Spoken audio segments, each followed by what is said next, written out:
The Wally Show podcast is our daily radio show heard live through the WayFM app each morning and hosted by Wally, Gavin, and me, Betty Rock. For more fun, be sure to connect with us at wayfm.com/Wally. The Wally Show podcast is brought to you by Colorado Christian University Online, where you can earn a degree online just like Betty Rock. You can learn more at ccu.edu/Wally.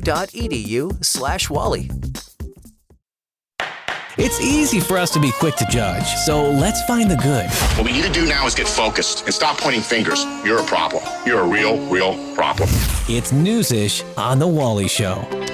Wally, speaking of problems, Yeah. have you ever felt like you were just cold turkeyed by someone? Like they just stopped contact with you? Yeah, and I don't like that. It's one of the worst things you can do to me. I mean, it's fine. I don't mind it at all because Betty will just do it. Well, it is interesting.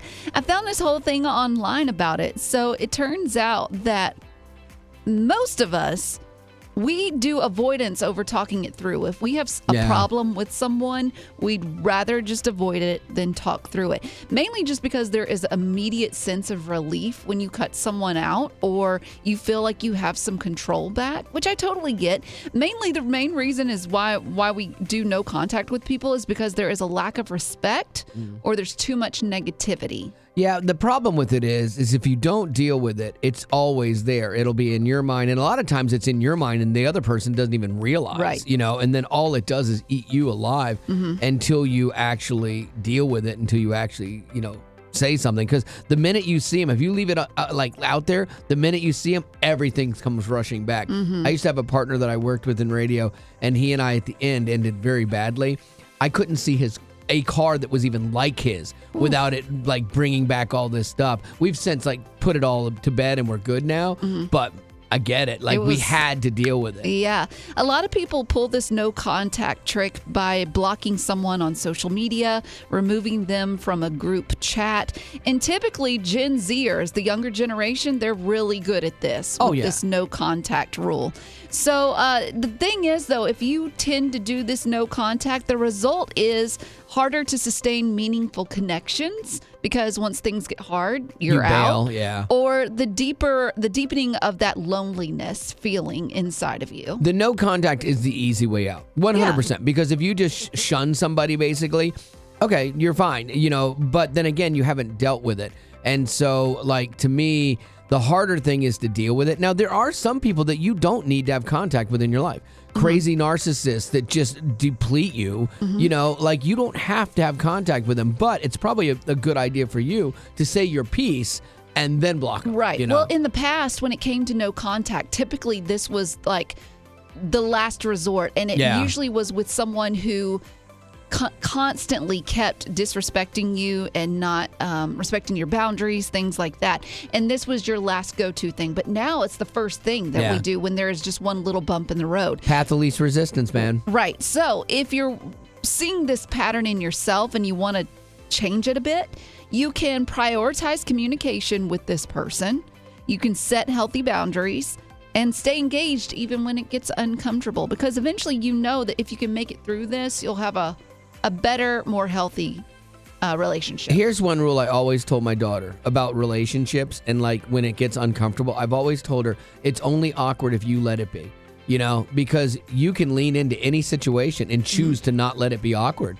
If you have some disagreement with someone and you choose not to be I don't know, and you walk on eggshells and you just, boom, here it is. Just don't let it be awkward for you. And you can navigate some of that stuff far, far better. So anyway, there's a little tip for you on some personal relationships. Betty and I are still working through these things, and we're going to get them someday. Uplifting WayFM, this is The Wally Show. I know from being with Betty for 20 years now that she will get hyper-focused on certain things and get obsessed over them. You say that like I do that too. You do that on the daily. I know, but then I realize I've always said you and I are very similar, and you hate that. But you are very similar to me in that you will get hyper focused on something. If you tell Betty that, hey, we're doing lunch tomorrow, I'm buying, she will sit there and think about what she's going to order. And you literally just told me that. And then if something changes and you can't do it, her world is wrecked. Oh, there's a price to pay. So, shunning. Yeah. So yesterday we were taking a little walk and she saw these baby ducks in a pond, and you got obsessively worried. Well, they are precious, and Sure. I'm sorry that my concerned motherly heart is a bother to you, but these 4 ducklings were all by themselves, and I was like, where is the mom? And then I started to freak out, and Yeah. Wally's like, don't worry about it, and he's wanting us to keep walking, but I can't help but notice this. So then I pull out my phone. And I tell her, don't do I'm it. gonna Google. Don't. Do mother ducks leave their young during the day? And what did I say? Don't ask questions you don't want to know the answers to. And it said no. Yep. This doesn't typically happen. So it ruined my day. It ruined the rest of my day. So I went on throughout the day, and I told Wally, I'm gonna go back and check on those ducks. And I don't even know what the plan was. If Yeah. I got there and they still didn't have a mom. Like, I don't know what the plan was going to be.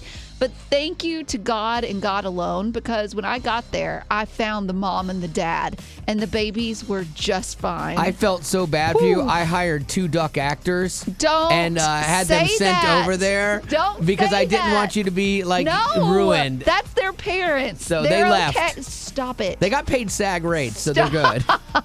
These baby ducklings are fine. Yeah, I they're obsessed great. a little bit, but I mean, obsession or care. I don't Yeah. know how you want to look at it. Yeah, all right, let's talk about this, okay?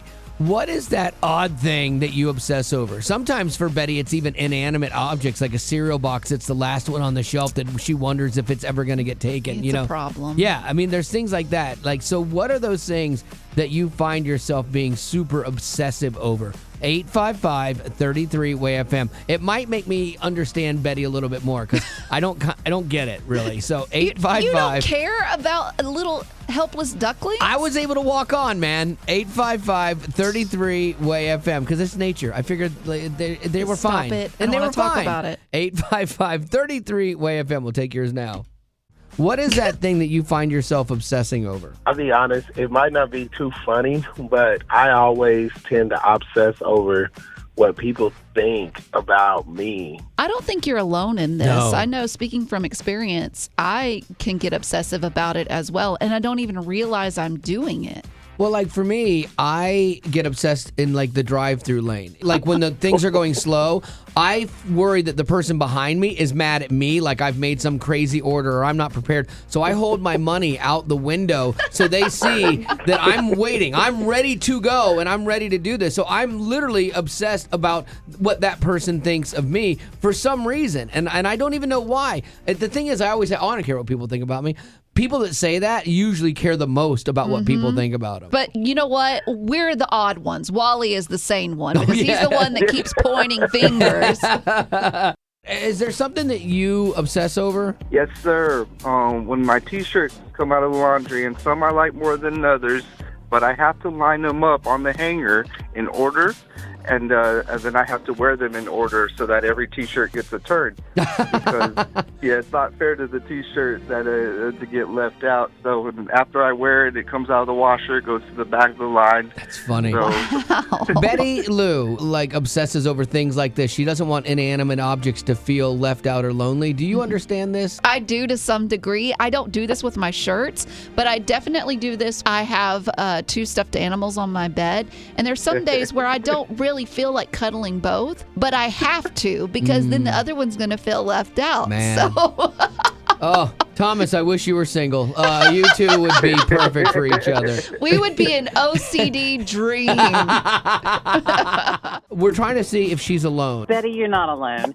I obsess with eating the broken chips in a bag. I'm so worried the next person that comes behind me is not going to eat them. They're going to throw them away. So I eat the broken ones. Yeah, and see, I'm the guy that I like the whole ones, and when we get down to the broken ones, Yeah. I'm ready to throw the bag out, and my wife will not throw the bag out. No, I'm like her. I will not. Listen, Teresa, the more we talk about this, the more I'm seeing that I might have issues because I had to stop buying Teddy Grahams because they're in the shape of teddy bears. And I would see some of them that were headless. Some, they're decapitated. And I'm like, okay, they gave their life. Should I put them even through more suffering by eating them or no? I think that would be a really hard way to live, honestly. Oh, it is? Yeah, like, because if you do this with everything in your world. You know what it is? It's empathy. We are empaths. We can easily put ourselves in the shoes of people as well as things. I can tell you this, living a life void of empathy is great. That's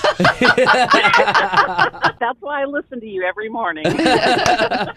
I think to survive, we compartmentalize our lives. Everything has a box and we kind of put things in there. You know, you've got school or you've got work or you've got church. But the reality is our faith colors everything that we do. That's one of the things I really liked when I was teaching at Colorado Christian University. Faith had to be integrated into the business classes or whatever the class was. It was a fundamental part of the education as a whole. And I think that's how we change the world. When I was going to CCU, as a student, I was thinking, how are they going to incorporate the Bible into math? And somehow they made it happen. All CCU online courses are designed for busy adults, and most courses, they're only 5 weeks long. So you can take one class at a time and still have time to enjoy your life. I know I wrote papers at a campground one time, so it wasn't crazy once you get the system down. So that's why if you want to continue your education, both Betty and I highly recommend Colorado Christian University. It's never too late to pursue your passion. Take the first step today and visit online.ccu.edu. CCU is a nonprofit impact partner. The regular news can be a bit of a bummer. I don't mean to be the bad news bear. That's why we do News-ish on The Wally Show. Betty Rock, besides the sugar, what was the best part of cereal when you were a kid? The prize. Exactly. The toys in the box was the best. And they stopped doing it because of things like choking hazards and the cost versus the payoff. Kind of serious. Yeah, and that kids got more advanced and they didn't want little trinket toys. They wanted digital downloads and stuff. And so we have a generation that missed out on the joys of throwing a tantrum in a cereal aisle because mom wouldn't buy a box of Captain Crunch because there was already a box of Fruit Loops in the cabinet. That's a story from my life. No, yours was the B-rated one, the off-brand one. Oh, yeah. I don't buy off-brand anymore. When I was a kid, I didn't even know on-brand existed. But here's some great news. Finally, some cereal bigwigs have decided to honor the Toy Story 5 coming out June 19th to put toys that are inspired by the movie in cereal boxes. Ooh. Let's go! Okay. It's so great. And it costs like 8 cents, maybe. But it's like, you're a kid, you dig down through it. We had rules in my house. You were only child, so you probably didn't have rules, but we had rules as to who would get the toy. We had to rotate it because we had 5 kids. And you had to eat the cereal down till you could see the toy. Because I used to dump it into a bowl, get the toy out, then put all the cereal back out, and then sometimes I would dig my hand into it, which no one was happy about. So those were the rules of engagement. But they're going to celebrate the Toy Story 5. It's Kellogg's, and they're going to do it in limited numbers there. But basically, Fruit Loops, Frosted Flakes, Corn Pops, Apple Jacks, all the good ones, Rice Krispies, Cocoa Loops, all that's going to have a toy or a movie ticket promotion or trading cards. So all right. So you as a grown 57-year-old grown man, are you going to buy a box of 100%. cereal? Yeah, I would buy it anyway. Yeah, let's be honest. They're going to be available this Sunday, and I hope the movie is good. I love the franchise, but Toy Story 4 was not great. I finally saw a little bit of the plot for Toy Story 5, though, and it's Buzz Lightyear and the rest of his friends who are Bonnie Anderson's toys now, because remember in Toy Story 3, Andy gave them to her. They now are looking to save Bonnie from Lily Pad, which is a tablet that draws her attention away from her plastic friends. So I'm on the fence side. You went all and I went, it feels agenda, like kids and screen time. It feels like it's going to be a movie about agenda. Well, maybe that's a good thing. I don't know. Now, I will say this. They did a movie that dealt with real world situations of anxiety with Inside Out 1 and 2 fantastically. But a lot of Christian movies start with the agenda and then they do the art, and the art suffers to the agenda. And so I don't want to see that happen where they're like, okay, we need to write a movie about screen time and kids. And then it serves that agenda and it loses the art. However, they are aiming towards an audience that is in elementary school and not once again, senior citizen man. You ratcheted that up a little bit. But it's true. Am I considered a senior citizen? Yeah, 55 plus. No. Yeah. Really? You've been here, sir. Oh my gosh, have you forgotten? Small group chat. Uplifting Way FM. This is the Wally Show, and we're all in small groups, even Betty. And so there was no need to add even Betty. Oh yeah, that did sound like. Oh, I see how that sounded now. I didn't realize at the time. So Betty Rock is in a small group when she goes, and so I lead it. Are you leading this one still? I've told you this 1,000 I know. times. I thought that season was over. I didn't know you were still leading. Do you lead yours? Absolutely not. I tried to stay awake. That's my job. And I provide humor. I doubt that. Yeah, and so we like to share things that we've learned. And this, you're getting from a small group leader right now. Okay. That's impressive. I will say, though, what we are talking about this week really hit home for me, and I think it would hit home for a lot of people. So we were talking about Rahab, and Rahab was known as a lady of the night. Yeah, she was a little bit of the prostitute variety. Yeah, she had a past. A checkered past. She had a checkered past. And what it was two of God's men were able to come to her house. She hid them, all these things. And eventually, because she accepted Christ, so despite her checkered past, she is part of the lineage of Jesus, which is so amazing to me that God would use someone like Rahab to be in his lineage. And so we started talking about when have there been times that you thought your past disqualified you from being used by God? See, that's the beautiful thing about God and about the Bible is there's so many stories of people who are mess ups and make massive mistakes, but God uses them in mighty ways. And so I think it's a story of hope because we mess up every day. And so just because you mess up today doesn't disqualify you from being used by God tomorrow, but sometimes we think that. I know I struggle with that. Right, but I know that deep down we all know what goes on inside of our heads, and so it's so easy for us to look at others and say, "Oh yeah, of course they're going to be used by God." But then we think to ourselves, "Oh no, I'm totally disqualified because I did this or this." But I think when people have that mentality, it's so good for them to hear stories of people who were in that space and then found themselves instead used by being God. good. Yeah, used by God. Yeah, all right, so let's go. Let's have this conversation. Get it going. 855-33-WAY-FM. That's 855-33-WAY-FM. You ever felt disqualified because of something you did or what have you, but then you saw God still use you anyway? I think that's inspirational. So here we go. 855-33-WAY-FM. We'll take yours now. Have you ever felt like something you did disqualified you from being used by God, but you were later proven wrong, that you see his plan and his purpose for you? Absolutely. So, young child, grew up Christian, 18 years old, found myself pregnant, trying to graduate high school, right? And it was a very hard choice because, ladies, we love hard. And I chose adoption. And had a beautiful story, picked out the family, prayed for God to use that someday, and that void in my life needing filled. And thank God he used me as a redemption story. He gave me the most beautiful child to add to my life. Once I was able to, years later, this is 20 years later, then he found me, and now he knows myself and my son. And we have had a beautiful story. I've been able to lead him to the Lord and show him how much God had in our life and in our plan for this story. I bet that was like kind of a tough conversation. Like all of a sudden you meet this son that you gave up for adoption and then you're like, hey, God's amazing and he can save you. And I'm sure this kid's like, well, you gave me up. Why? Yes, there was so much hurt and so much resentment. And thank God that he prepared me already for it because of my feelings of going through that to be able to minister to him. Well, girl, I appreciate you being on the show and sharing your story, because there might be somebody that's where you were all those years ago right now, and they think that their life is over, and you're a good example of how God can redeem any of our stuff. Thank God he can use anybody, even Rahab.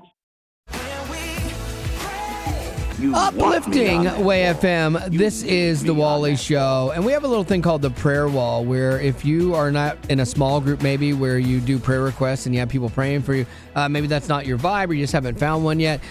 This is a way that you can put a prayer request up and have people pray for you. And the coolest thing is you'll get notifications that, hey, somebody just prayed for you. Somebody just prayed for you. Ding. And that's kind of cool. Like, I love that element of the prayer wall. I think I like that part of it the best, because it's just a reminder that A, you got other people praying for you, and B, a lot of times people tell us that those reminders come in at just the perfect time. And that's the whole God component of prayer, of God in your life, is when he shows up in ways that you did not expect, or in the perfect time that you weren't planning on. And it makes you feel like, okay, he is seeing me, he does care, you know, and you can be a part of it. Yeah, you can check out the prayer wall when you text the word pray to 91979. That's pray, P-R-A-Y, to 91979. When you do that, I'm going to send you a link, and you click on that link. It'll take you straight to the prayer wall, so you can start praying for others and even post one of your own requests. It's interesting because Tammy said, please pray for my son. He's going through some stuff. She didn't elaborate. You can elaborate, you cannot elaborate, you can do it anonymously, what have you. But she says my son, asked for prayer, which is a big thing coming from him. He might have gotten off to a rough start, but I believe that he's going to have a great finish. Aww. And so, yeah, you don't know what's going on there. And so those are times where, like, if you're like, man, how do I pray for that? I don't even know. That's the beautiful thing, is God knows. And you say, you know what, God, just pray for Tammy's son. And, I don't know what he's going through, but you do.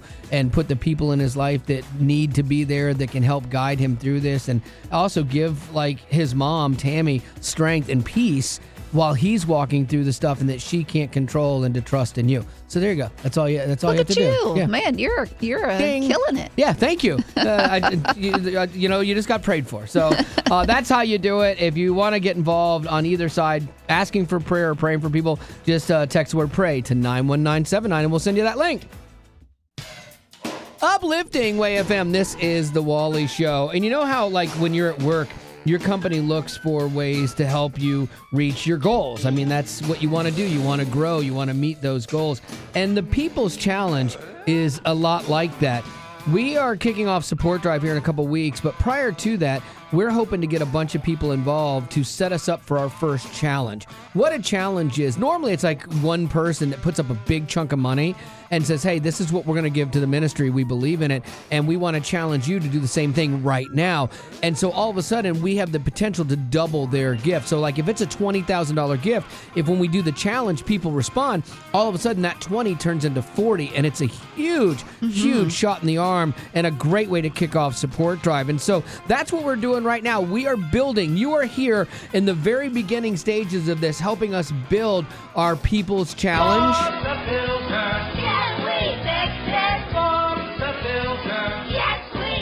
And how big it is depends on you. Exactly. The People's Challenge. You are the people. Way FM listeners who are coming together and saying, this is my part, and I want to put it together in this big lump sum and see how big we can get it. So if you want to be a part of the People's Challenge, text the word GIVE to 91979, and we will send you a link. That's GIVE to 91979. And it's your best single gift, whatever that looks like. If you're like, hey, you know what? You can put me down for $100, I'm in. Or you're somebody that goes, you know what? I will join the 1K club, and I'm going to go big with you guys. Sometimes people in these challenges have done like $5,000 gifts. So whatever you're comfortable with, wherever you're at, we don't want you to give what you don't have, but whatever you feel like you could do for the ministry of Way FM because you listen to it every day. We've had so many people just on the show today go, man, I listen to you guys every day and I love it. And those are the people that are passionate that we need to support this. And the people that are perfect for the People's Challenge are those people that are like, Way FM matters to me. Oh, yeah, that too.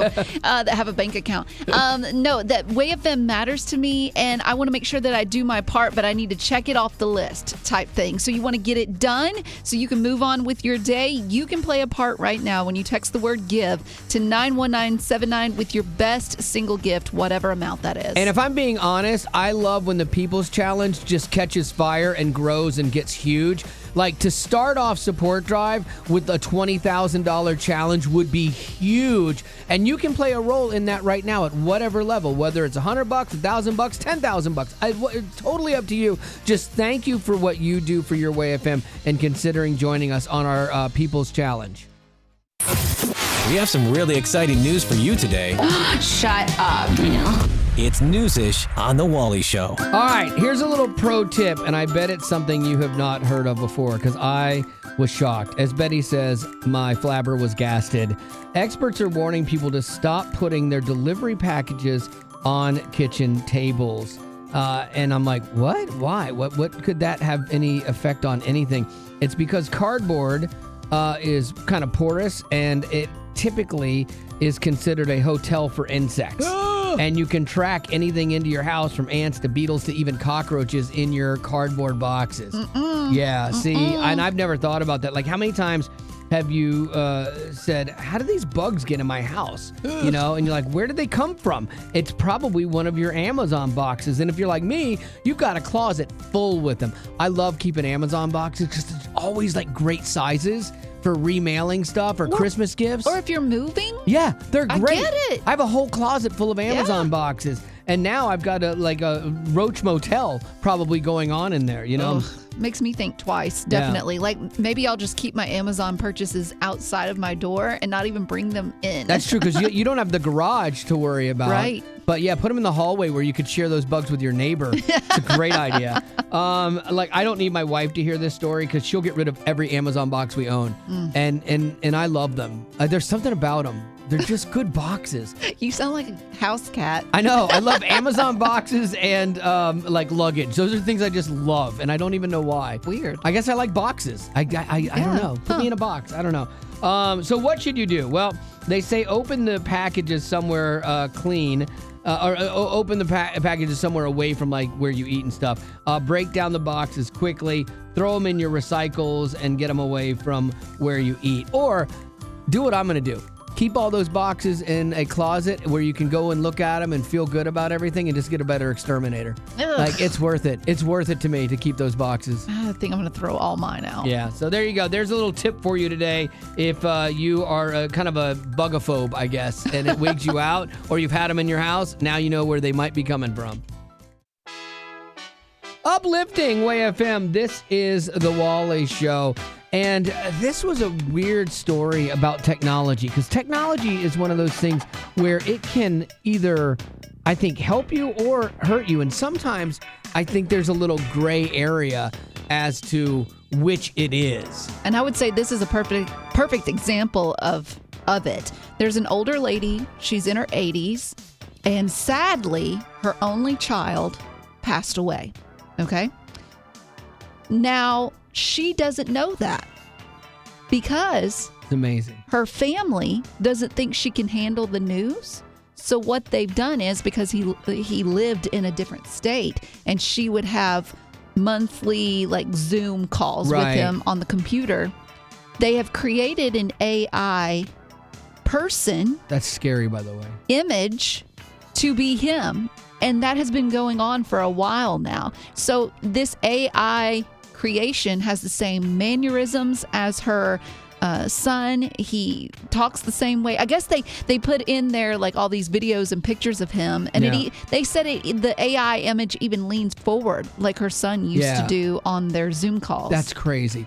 Here's the thing. I think sometimes we want to protect people and we don't give their strength enough credit. This is an 80-year-old woman. This is a lady that has seen a lot and has lived through probably some of the worst stuff in our country, you know, and she's seen it all. Like, she probably could handle it. Is it going to hurt her? Absolutely. But is this cruel or kind? I don't know. Because part of me is like, I could see both sides of this. I could see it being something where if she never knows, fine. But if she finds out, it's probably going to hurt her worse. And so they always say honesty is the best policy. I'm going to lean on honesty on this one, but I don't pretend to be the be-all, end-all of opinion. So we're going to roll this out to you. 5 calls it right now. 855-33-WAY-FM. You've heard the story. Family uses AI to clone her son that passed away. so that she can just be happy in her end years. And, is that cruel or is that kind? I'd love to get your perspective on this and why. 855-33-WAY-FM. That's 855-33-WAY-FM. Is this cruel or is it kind? What do you think? I think it's cruel. Death is a part of life. And if she truly believes in Jesus, she knows where he is.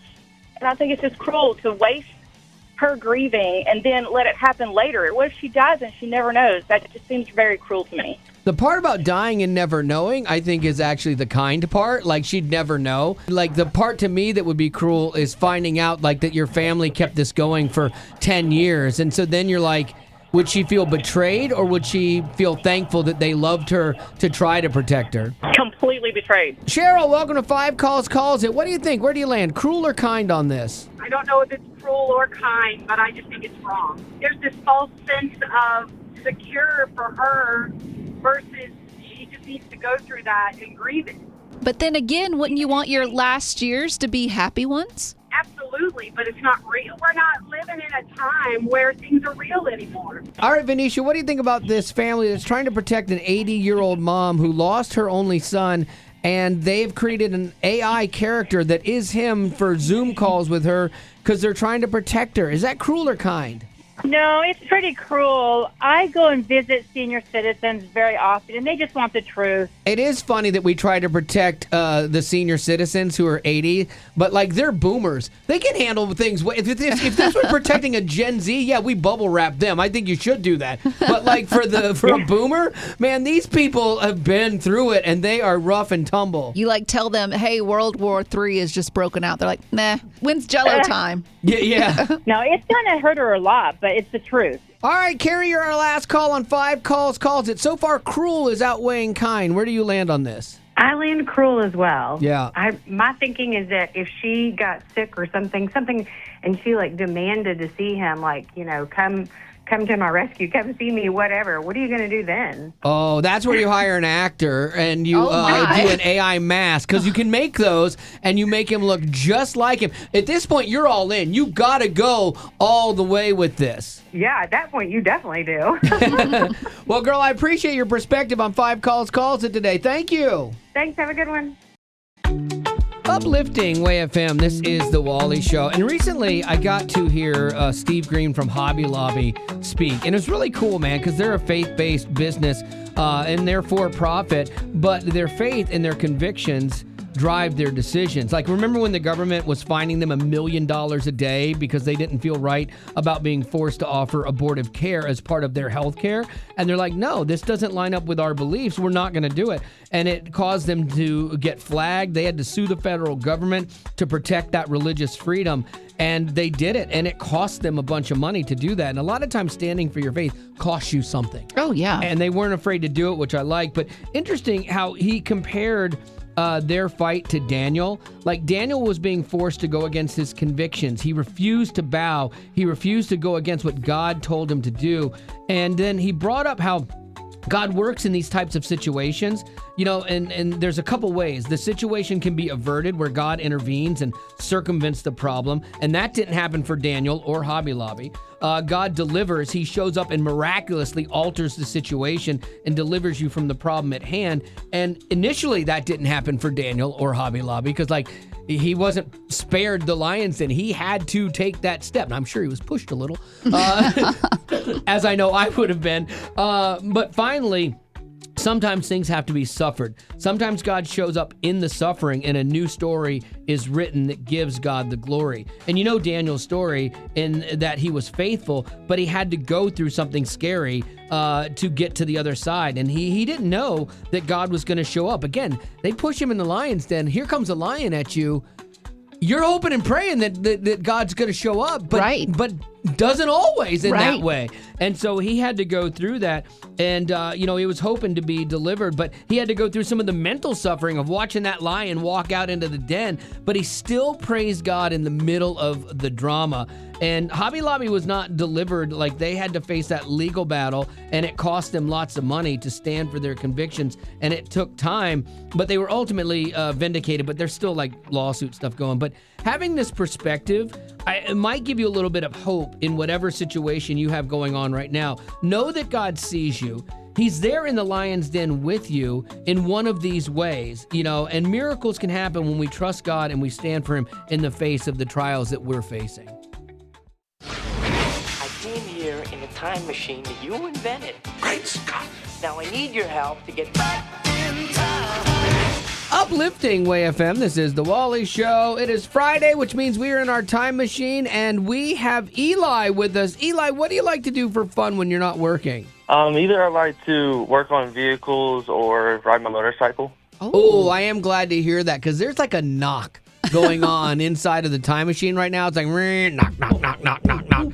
Yeah, so if you could take a look at that somewhere around 1980 or something. I'm not pointing fingers, but I saw Wally back there with duct tape. I tinkered, and I think I might have made it worse. So hopefully you can help us out. But before that, we need you to help us out by telling us what song you want to go back in time to hear. You Are by Colton Dixon. Betty Lou, what year? We're going back all the way to the year 2013. That's farther back than I thought.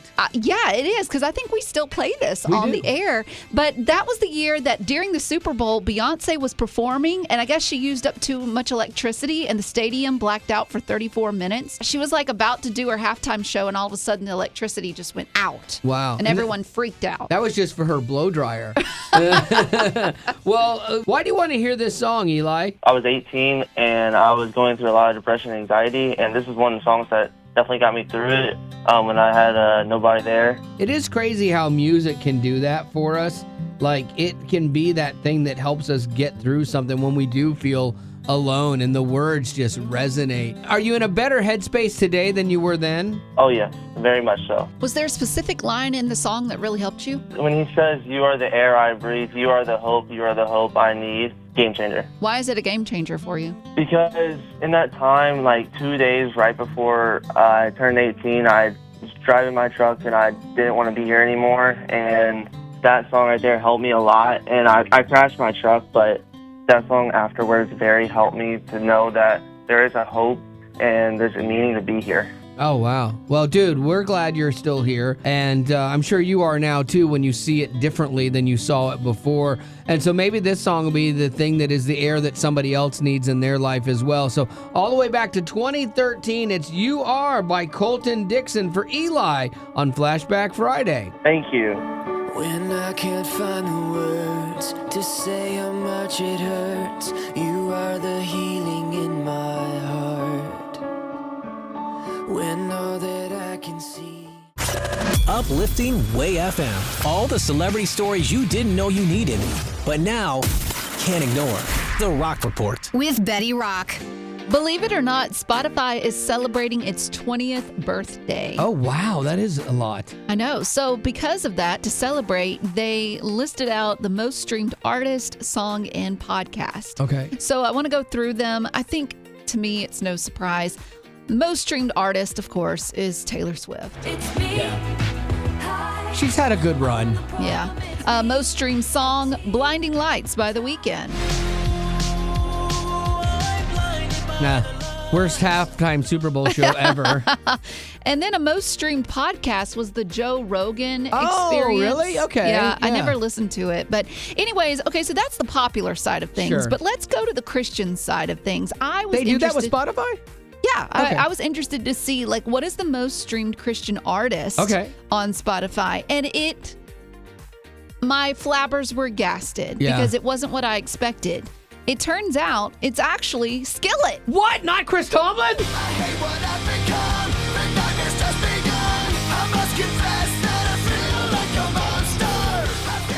I think in Christian radio, we've done the minivan a disservice.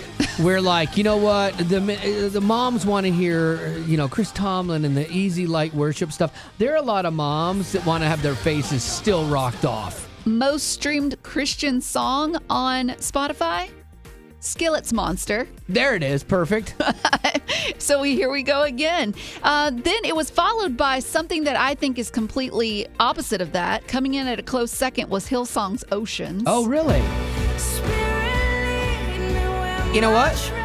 You need both of these in the minivan. You need both. Right now, I think so. we think we just need the one. I think we need both. I was looking into why Skillet is so popular on Spotify. I mean, they're awesome. Yeah. But it's because they've got their songs in movies, they've got their songs in video games, and they have kind of moved over into the rock genre. So people outside of the Christian realm are finding them. And I think that's great. Now, if you're wondering, what is the top most streamed Christian podcast? Well, that I couldn't tell you, but I will tell you this. Yeah. The Wally Show podcast has over 20 million downloads. Yes. Okay? This is our podcast and our aftercast. We do it every single day. You can actually check it out when you text TWS to 91979. So those are the letters TWS, which stand for The Wally Show, Actually, to 91979. Some people have called it the Joe Rogan of Christian podcasts. Have they? No one's ever done that. Because this is like 3 hours long. We only bore you for like 30 minutes. Woo. So anyway, if you want to check it out, like Betty said, TWS to 91979. Uplifting OAFM, this is The Wally Show. And dating is kind of like a job interview for both parties. You're trying to figure out if you're compatible and where you stand on things. But sometimes people aren't the most honest in their dating situations. They either outright lie or they don't share fully the details. They use an old picture. Yes. And then you see them and you're like, oh, there's a big change. Yeah. Betty Rock has been in that dating pool and she knows how tough that can be for sure. But now you have to even worry about something called financial future faking. This is why more Gen Zs are like asking for people's credit score. Oh my gosh! During dates, like, hey, how many kids do you want? I'd like 1 or 2. I think it'd be good.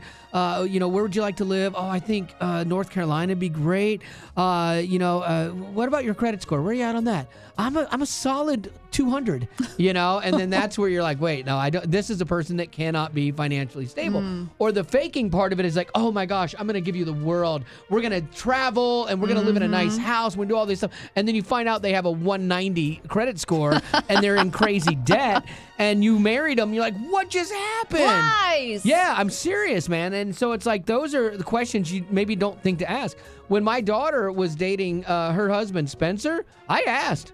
I was like, all right, so what's your debt situation? Because I wanted to know, like, is she going to marry this guy and then take on a whole bunch of school debt or something like that? Right. And this guy, debt-free, had a safe full of money. I'm not telling you where he lives. And, all tax-free. I don't know about that. I'm not asking any questions. Now, wait a minute. And I guess your daughter was debt-free because of you. Yeah, my daughter was debt. He was debt-free because of him. My daughter was debt-free because of me. So he should have asked me some questions. Right? In retrospect. Yeah, she's like, what is my credit score? I don't even know what that is. What is a credit score? Why do I need that? That's sadly. And so this is what we want to talk about with you, okay? What was the question maybe you wish you had asked when you were dating? Because either you got married and you found out some stuff, or like you found out later in the relationship and you're like, oh, I wish I had asked that question earlier. It would have saved me some heartache. Because someone who has your experience, where you've been in the marriage game, and you speaking to someone who has not had that experience, they're single, your kind of 2 cents would help a lot. Absolutely. So 855-33-WAY-FM. You know what I wish I had asked when I was dating my wife? And my wife is great, but I should have asked her just to make a decision. Like that's what I should have asked her. Because then I would have known, oh, this lady cannot make a decision. If you give her more than 3 options, brain lock. Not gonna happen. Nope. All right, 855-33-WAY-FM is the number. If you want to weigh in on this, we'd love to have you. 855-33-WAY-FM. So, Karen, what is that question you wish you had asked when you were dating? My husband had a past, let's call her fiance, and he gave her the car, and she chose not to pay for it. So when we got married, I had to use our now checking account to pay for this car I never saw, never drove, and we paid for it for years. Ooh, that had to sting a little bit. And you're kind of new in the marriage, so you're like, well, I don't want to cause any rifts here, so I guess I'll just do it. But I bet every time you wrote that check, it was not a happy moment. Oh, every time. But then you're like, well, if I go delinquent on it, then it just hurts my credit, and so that's not a good solution. So was your husband like, hey, I'm sorry, we just need to do this? Or what was his take in it? It was, and he was terrible at money, and I, again, didn't know that. So my credit was really good because my dad taught me, and his credit was really bad because no one taught him. Sure. And so he did feel terrible every time we had to pay, but we just had to do it. Maybe there is something to that financial future faking and being upfront about that stuff. Maybe we as Gen Xers can learn something from millennials here on this one. Absolutely. On our Facebook page, we are asking people, hey, what do you think should be that question that all singles should ask on that first date? Roger, he said, what is the proper way to install an empty toilet paper roll? Okay, that's good. That's the second most argued thing in the world. Is it under? Is it over? It's always Also, too, I'm over. already a little concerned, Roger, because he's saying how to install an empty toilet paper roll. Yeah. Throw it in the trash, Roger. Yeah. It's not that hard. Somebody else should have already done that. And then Linda, she brought up a good one. She said, you should ask, when was the last time you talked with your mom? Oh, that is a great question. Right? Because it says so many things. It shows, okay, are you close with your mom? Mm-hmm. How do you treat her if you're, because you're probably going to treat me the same way. Like how do you treat your mom? And then do you have good communication skills? Yeah. Because if you're letting your wife handle it like Wally does, right, you have to be concerned a little bit. Yeah, like my wife is really good at keeping me in contact with my family. Like I'm not great at it, honestly, but she really is. I talked to my mom yesterday. It was great, but she needed help with some light thing that I had installed. And so I'm like, oh, great. And so we caught up and we're good. But like if I had asked Marty when we were dating, how often you talk to your dad? And it would be almost every other day. Wow. And I'd be like, that's a lot. That was a red flag. But That's I didn't a know red at the time. flag? Yeah, it's too much. He's too involved. Because, really? Yeah, because later. Well, I can see what you're saying, because if I went Yeah. out on a date with a guy and he was like, oh, I talk to my mom like every hour, Yeah. I'd be like, And like when we were first dating, like she would ask me or when we were first married, she would ask me a question about how to do something or something like that. And I would tell her as her husband, as the man, as the leader. Not really. She had all those titles. But I would tell her and she'd go, huh. I'm going to call my dad. Like, seriously, man? And so I would have been able to at least see that coming. Yes. Uplifting Way FM. This is The Wally Show. I think we all go through seasons in our lives, and there are times where you're like, in your faith, you can feel like God is distant. And it's not like he's not there, but he's just, you don't feel him, you know? And I got this perspective from this lady, Kim Weir, who writes a lot of our world's biggest small groups. And I really like it because she's like, he's not gone. He's just harder to see. And those are the times when we're reminded that his presence isn't based on what I feel, because our feelings can lie to us all the time. And I like depending on my feelings. Well, to some degree. If they go in the negative route, no. But the feelings make it easier, especially when your feelings are aligning with your faith. It makes it so much easier to follow with your faith. But how many times do your feelings go a different direction and it causes you to doubt? Yeah, and so a lot. Basing everything on your feelings can lead you down a dark road sometimes. And so what you need to do is focus on what is true. And like the room that you're in hasn't changed, but sometimes the light has. And you're like, oh, I like that. That's a really good perspective. And that's just part of what we're talking about in our new world's biggest small group called Suffering.